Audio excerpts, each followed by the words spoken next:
Terça-feira passada, nós falamos sobre a questão da vida espiritual. Em se tratando de cura divina, nós falamos da necessidade de termos vida espiritual.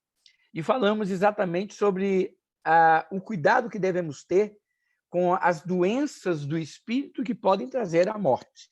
Né? Nesse sentido, nós abordamos e falamos. E eu queria falar algo hoje para que a gente compreenda isso tudo, é o seguinte: nós não podemos falar de cura divina sem falarmos na pregação do Evangelho. Nós não podemos ficar falando ou dando ênfase à cura divina sem estarmos ministrando e falando sobre a pregação do Evangelho. Nós devemos entender que não adianta fazermos campanhas maravilhosas sobre cura, como nós às vezes vemos falando sobre cura, e não levarmos o Evangelho às pessoas. Lembra que nós sempre falamos, já citamos várias vezes, sinais acompanharão aqueles que pregam. Ou seja, as pessoas pregam o Evangelho e os sinais acompanham. Hoje, a ênfase na cura divina é dado ênfase à cura em si. A cura em si. As pessoas vão e têm uma ênfase na cura, no milagre, na bênção. Né? Já ouviram falar isso? Você vem buscar a bênção. E as pessoas não querem o Senhor da bênção. As pessoas não querem o senhorio de Cristo sobre as suas vidas. Nós vamos perceber que nos evangelhos, a pregação do evangelho era dada e aí os sinais acompanhavam. A pregação era levada e os sinais acompanhavam. Jesus, ele não curava por curar. Ele ensinava e pregava, como está lá em Marcos, capítulo 9, versículo 35. Ele ensinava a palavra. E olha que você vê duas distinções. Existe a diferença entre pregar e ensinar. Né? Ide por todo mundo e pregai o evangelho. Depois ele fala, ensinando-os a guardar tudo aquilo que eu vos tenho dito. Existem duas ênfases muito importantes na palavra e na grande comissão que Deus deu à igreja. Ele falou para que nós pregássemos a palavra. A pregação, o que é a pregação? A pregação é o anúncio da salvação. E como ouvirão se não há quem pregue? E como ouvirão se não há quem pregue? E aprove a Deus salvar os homens pela loucura da pregação. O homem, ele é despertado pelo Espírito Santo através do anúncio da palavra, da pregação do evangelho. Quando nós pregamos, quando Pedro chegou e pregou, arrependei-vos, pois, e convertei-vos para serem cancelados os vossos pecados. Atos 3:19. Quando Pedro anuncia isso, ele está anunciando uma mensagem de salvação, uma mensagem que traz às pessoas um despertamento para uma verdade. É isso que nós fazemos ao pregar. Agora, ninguém pode ser sustentado apenas só por pregação, irmãos. Essa é a grande questão. E isso tem a ver com a cura divina? Tem. Por quê? Porque quando nós damos ênfase a apenas um aspecto do ministério, o ministério da cura divina, o ministério da cura divina, quando eu dou ênfase a essa prática, a exercer esse dom, esse talento, essa pregação da cura divina, eu estou pregando apenas um aspecto. Esse é um sinal, eu estou falando sobre um dos sinais, um dos milagres, algo sobrenatural que Deus faz.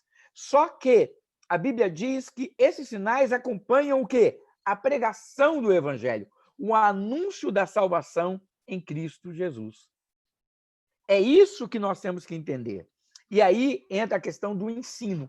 O que é que nós estamos fazendo aqui nesse estudo? O que é o estudo bíblico? Essa é a parte do ensino. E é essa parte que muitas vezes as igrejas têm falhado e nós temos falhado. Por quê? Porque nós cuidamos muito de trazer mensagens que estimulam, que despertam, que confrontam, que exortam, que edificam. Tudo bem. A mensagem faz isso. O que eu procuro fazer no sermão de domingo é trazer exatamente esse tipo de mensagem. O quê? Uma mensagem que nos confronta, uma mensagem que é o que a gente fala, né? Que exorta, que edifica, que trata conosco, que vem de encontro, que consola, que conforta. Então, e é que nos faz acordar para uma decisão. Isso é a mensagem, é o sermão que nós pregamos. Mas o estudo bíblico é o ensino. E é por isso que Jesus ele falou: você tem que pregar. Quando você prega, você desperta no coração das pessoas. Quando você fala você, entenda, não é o pregador, não é tanto quem faz isso. Porque é o Espírito Santo quem convence o homem de todo pecado, justiça e juízo. Quando a gente prega, o Espírito Santo toca nos corações e desperta essas pessoas para o quê? Para a aceitação do Evangelho, para a aceitação de Cristo. Essa obra não é nossa, é do Senhor em nós. Então, nós somos despertados através disso. Agora, uma vez que a pessoa tome uma decisão e é despertada, o que ela precisa? Ela precisa ser ensinada. Ela precisa ser ensinada. Se nós nascemos de novo, nós somos o quê? Bebês espirituais. Não é isso que dizem Hebreus? Hebreus fala assim, olha, vocês são meninos, vocês já deviam ser adultos, mas vocês são meninos, tendo a necessidade de receber o quê? Leite espiritual, leite, enquanto vocês já deveriam comer alimentos sólidos. Estão ainda na necessidade de tomar leitinho, porque se comer se comer uma feijoada, uma picanha, vai fazer mal, vai morrer, não está preparado para isso. Então, tem que tomar o leitinho, tem que tomar ali, né, o básico.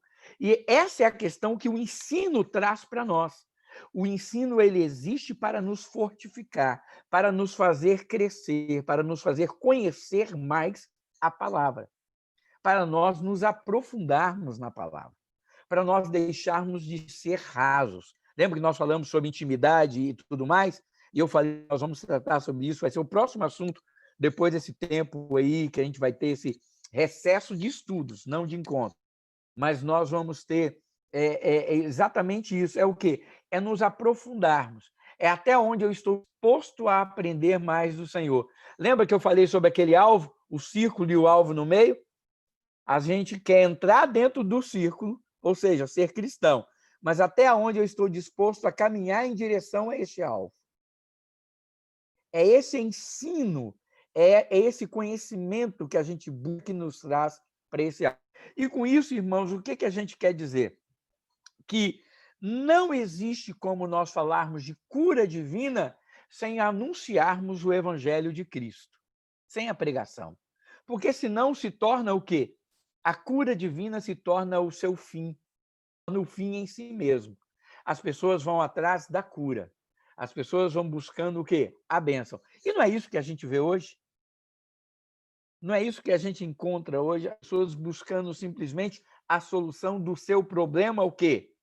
Imediato. O seu problema temporal. Qual é o problema temporal? É a minha enfermidade, é a minha dificuldade, é aquilo que eu estou enfrentando, especialmente em casos de enfermidade, se tratando do tema que é a cura divina. Não estamos falando aqui de problemas financeiros, emocionais, relacionamentos. Estamos falando propriamente dos problemas de ordem física, dos problemas de lutas em termos de cura divina. As pessoas buscam isso. Mas pronto, acabou. Porque se eu só anuncio isso, as pessoas só vêm atrás disso.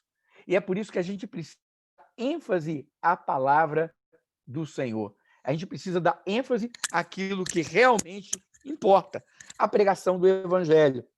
E aí a gente começa a ver, então, uma distorção sobre essa questão dos ministérios de cura divinas. Por quê? Porque as pessoas dão muita ênfase a isso e esquecem da palavra. Ou seja, as pessoas as pessoas elas buscam a cura, mas não são alcançadas pelo poder da palavra. E aí entra também aquela questão que nós falamos.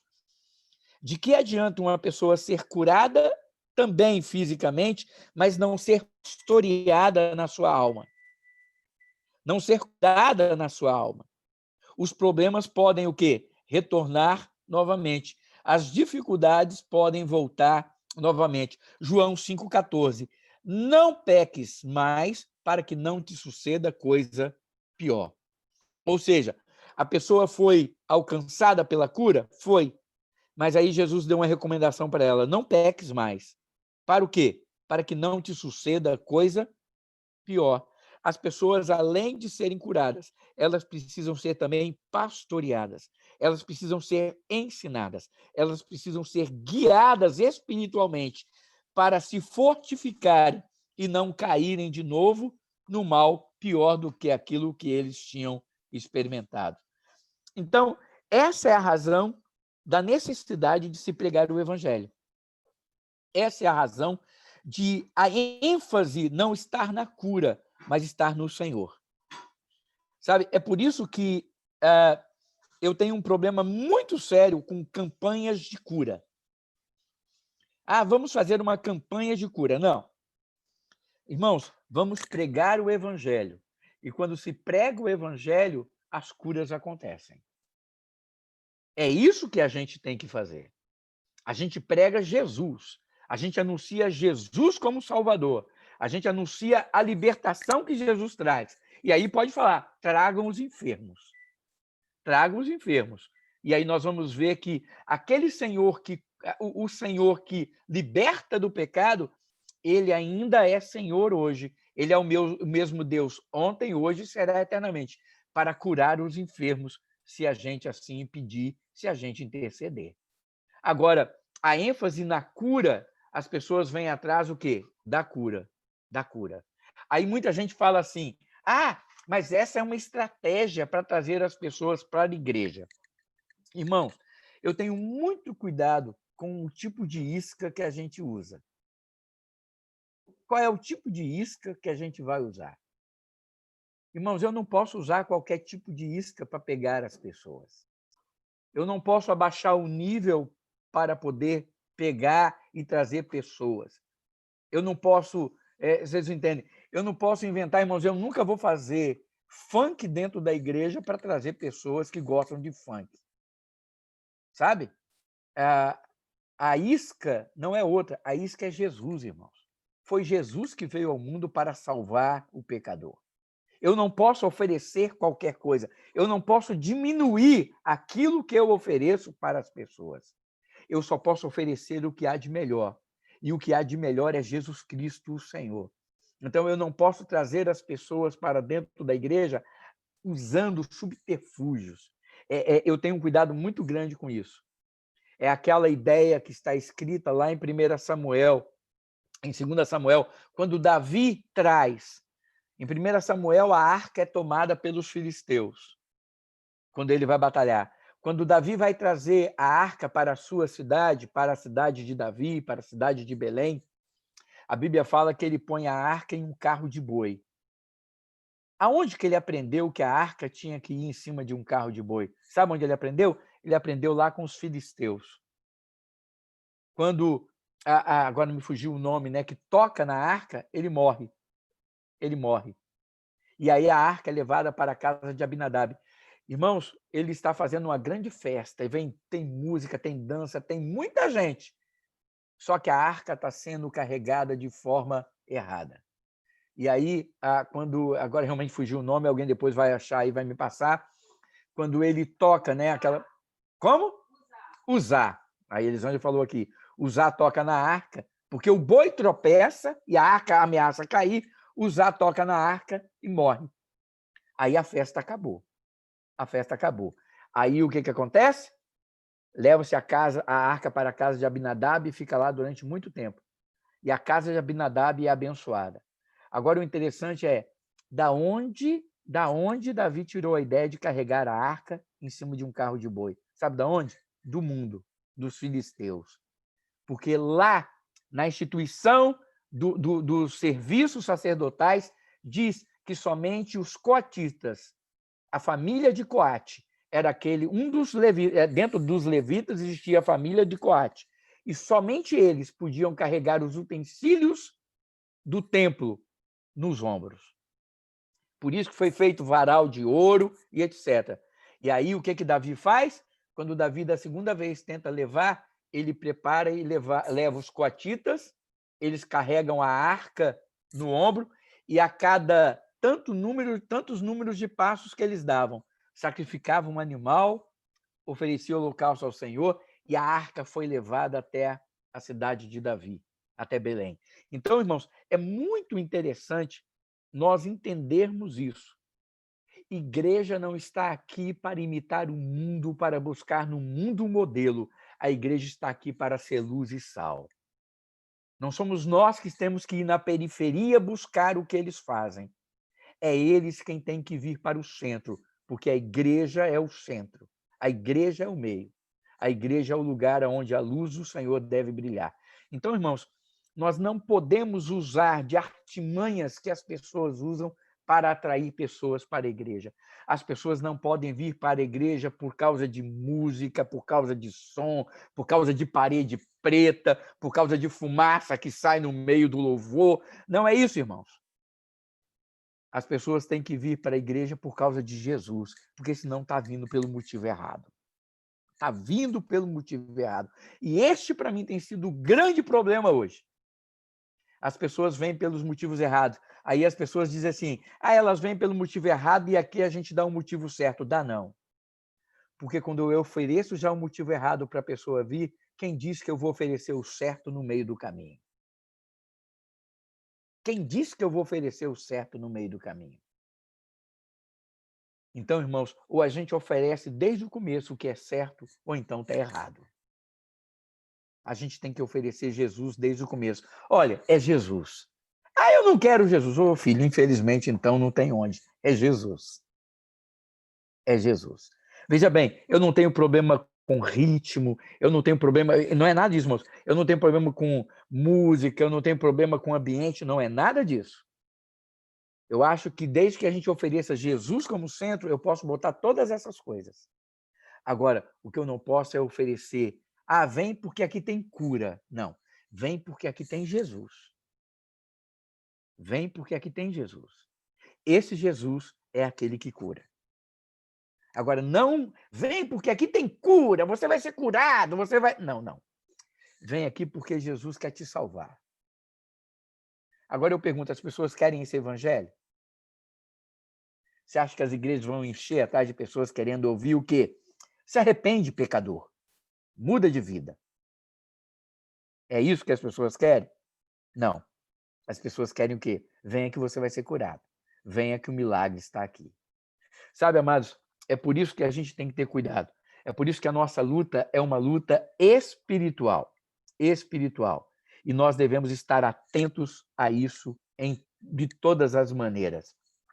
Nós devemos lembrar sempre o seguinte, amados, que a pregação da cura e o anúncio da cura divina, sem a pregação do evangelho, se torna tudo muito vazio.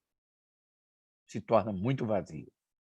Então, é por isso que não dá para se falar de cura divina sem falar do anúncio da pregação do Senhor. Ok? E mesmo quando nós falamos e oramos em casa, na igreja, seja onde for, nós devemos saber sempre o seguinte, que a cura que nós pregamos é resultado da mensagem do evangelho que nós levamos. É um Jesus que cura o homem, é Jesus que trata, é Jesus que transforma o homem totalmente. Então, mais do que uma cura, nós devemos pedir que a pessoa se arrependa, que a pessoa conheça Jesus. Então, isso é o mais importante. Não adianta, irmãos, eu chegar num hospital e orar pelas pessoas para elas serem curadas, se eu, em primeiro lugar, não anunciar que Jesus é o Salvador, que Jesus é aquele que ama, que Jesus é aquele que transforma. Por quê? Porque mais do que curar uma pessoa fisicamente, o que Jesus deseja é curar a pessoa do seu pecado. Ontem eu estava conversando com uma pessoa e foi muito interessante a conversa, e a gente falando sobre algumas coisas, e essa pessoa nem crente é. Mas aí nós estávamos conversando e ele me fez uma pergunta. Ele falou assim, Elcio, você sabe qual é o único órgão do ser humano que não fica cancerígeno, que não tem câncer? Você sabe qual é o único órgão interno do homem que não pega câncer? Qual é? O coração. É só o coração. Você não vê falar de câncer no coração. Já ouviu falar de câncer no coração? Não. Rins, fígado, pulmão, baço, intestino, reto, ouvido, perna, boca, língua, garganta. Não é verdade? Tudo a gente ouve que pode ser alcançado pelo câncer. Agora, você nunca ouviu falar de câncer do coração. Sabe por quê? Porque o câncer do coração chama-se pecado. E esse já alcançou o coração do homem lá no Jardim do Éden. Então não precisa ter câncer do coração. Ele já existe. Ele já existe. E esse é o câncer, assim como todo o câncer. O Senhor é aquele, os remédios podem curar e tudo. O câncer do coração, só um pode curá-lo. É Jesus Cristo. É Jesus Cristo. Então, se a gente não anuncia isso, irmãos, de que adianta a gente falar de cura divina? De que adianta a gente falar de cura divina?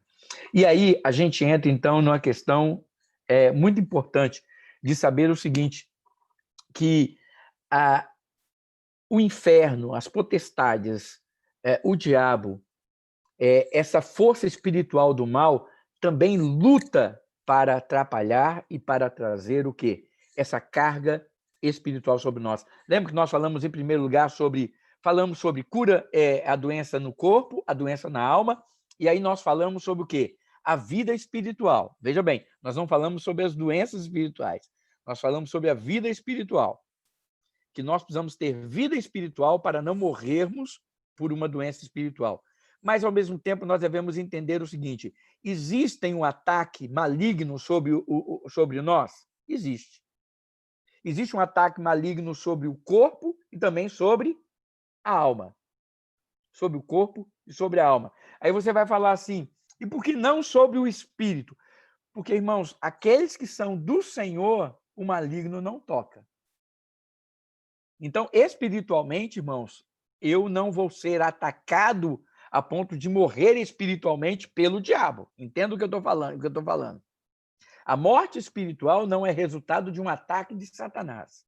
A morte espiritual é resultado do meu desleixo, da minha falta de busca, da minha falta de cuidado, da minha falta de zelo pela minha vida espiritual.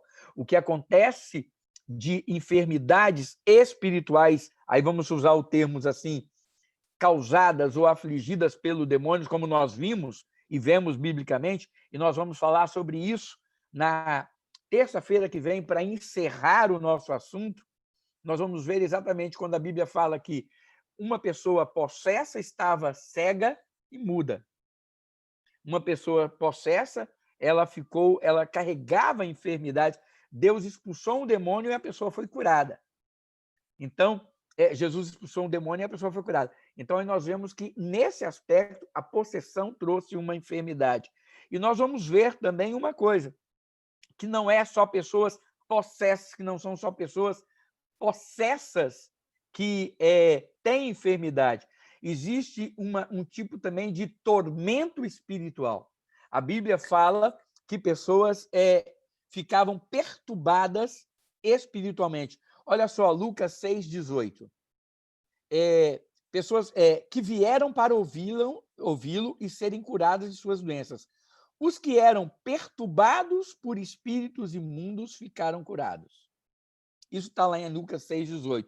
E Atos 5,16 diz assim: afluíam também multidões das cidades próximas a Jerusalém, trazendo os seus doentes e os que eram atormentados por espíritos imundos, e todos eram curados.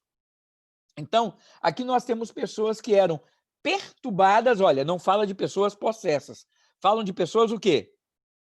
Perturbadas.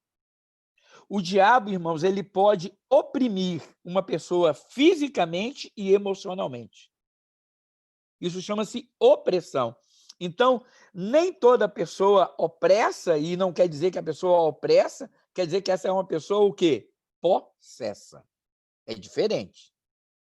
Possessão demoníaca é diferente de opressão. Aqui nós vemos falando sobre pessoas atormentadas por espíritos imundos. Ou seja, O diabo ele ficava atormentando, ou seja, trazendo o caos, trazendo o tormento sobre aquela vida, uma opressão física e às vezes emocional. E a Bíblia fala que quando eles vinham, eles eram curados. Eles não eram libertos. Lembra que nós falamos sobre Jesus curar os enfermos e libertar e expulsar os demônios? Lembra que nós vimos essa distinção muito grande? Quando vinham os enfermos, ele os curava. Aos demônios, ele expelia, ele expulsava, ele mandava embora pelo poder da palavra dele, pelo poder que ele tinha. Ele falava, sai. Então, olha, curar enfermo e expelir demônios. Nós vemos essas duas distinções até na grande comissão. Mas aqui nós estamos vendo que, no mesmo sentido, falando sobre tormento espiritual, sobre perturbado por espíritos, ele não usa o termo expelir, ele usa o termo o quê? Curar. Curar. Ou seja, demônios, espíritos malignos podem trazer uma opressão, podem trazer uma perturbação, podem trazer um tormento físico e emocional, que precisa ser o quê? Não expulso, mas sim curado. Curado. Então, são distinções que nós vemos e nós vamos falar sobre isso na terça-feira que vem. Porque eu vou parar agora para a gente poder ter as perguntas ou algum comentário e a gente orar em nome de Jesus, porque nós vamos acabar um pouquinho mais cedo hoje por causa do compromisso que eu já falei que eu tenho agendado. Então, franqueado a palavra aí, se alguém quiser falar, se alguém quiser participar, eis o momento. Pastor, eu gostei muito quando você falou da a igreja se adaptar ao ser humano, ao invés de se preocupar em pregar a palavra de Deus, de pregar que Jesus é a salvação, mas se adaptar para poder aceitar aquela pessoa, como você falou, da cura. Você coloca na igreja, põe lá o tema central, cura espiritual. Então, acaba chamando essas pessoas, e essas pessoas vão até essa igreja, porventura não são curadas, vão embora da igreja, e aí onde acontece vários desviados, porque as pessoas começam a enxergar Deus, ou a enxergar Jesus de uma maneira que eu fui para a igreja e não fui ouvido, fui para a igreja para ser curado, não fui curado. Então aí acontece essa turbulência mental das pessoas em relação a isso. E eu gostei muito também como você falou, do coração, que é esse órgão que dificilmente pegar o câncer. Realmente faz muito sentido, porque a gente, como eu falo, eu aprendi a cuidar do meu coração. Porque se você não cuidar do seu coração, você acaba sendo dominado, você acaba sendo atingido, entendeu? De uma forma que, às vezes, que você não pode controlar isso. Então, faz sentido para mim, até eu falo particularmente comigo, porque às vezes eu não discuto com minha esposa, chama atenção de algumas coisas, tá? Que eu falo, o meu coração eu cuido, porque eu sei que o coração livre de maldade ou de coisas do mundo possa vir a afetar, mas o coração eu tenho que cuidar, porque do meu coração eu sei de como lidar com as pessoas, sei de como conversar com as pessoas, ao invés de com o coração magoado e jogar palavras e ferir pessoas, entendeu? A palavra diz assim, de todas as coisas que se deve guardar, guarda o teu coração, porque dele procedem as fontes da vida. De todas as coisas que se deve guardar, guarda o seu coração, porque dele procedem as fontes da vida. E foi o que nós lemos terça-feira. Porque é do interior do homem que procedem os maus desígnios, é do coração do homem que vêm os maus desígnios. Não é o que entra que contamina, mas é o que sai. É o que sai. Então, nós temos que cuidar do coração. E com certeza, sabe, Marciano, essa ideia de trazer as pessoas para a igreja no intuito de cura, e de repente a pessoa vai e não é curada, ela sai frustrada e decepcionada, né? E, infelizmente, nós sabemos, amados, que o mercado tomou conta. As pessoas vendem. As pessoas vendem. As pessoas anunciam e sem...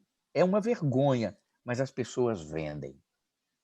Vem, pague, e aí você vai receber. Deixa que eles usam termos tão lindos, né? É uma oferta de amor. É um ato de fé. Se você não tem fé, você não vai receber. Se você não tem fé, você... E a fé sempre é demonstrada através daquilo que você deixa no altar. E o que você deixa no altar é dinheiro. E o que você deixa no altar é dinheiro.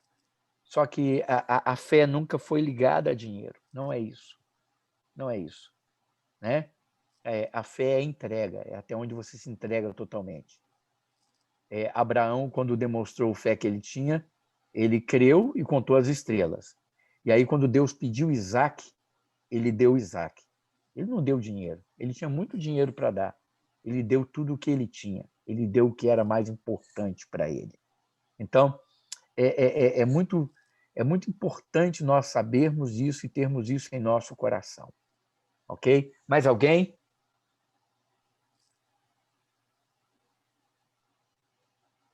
Muito bem. Se ninguém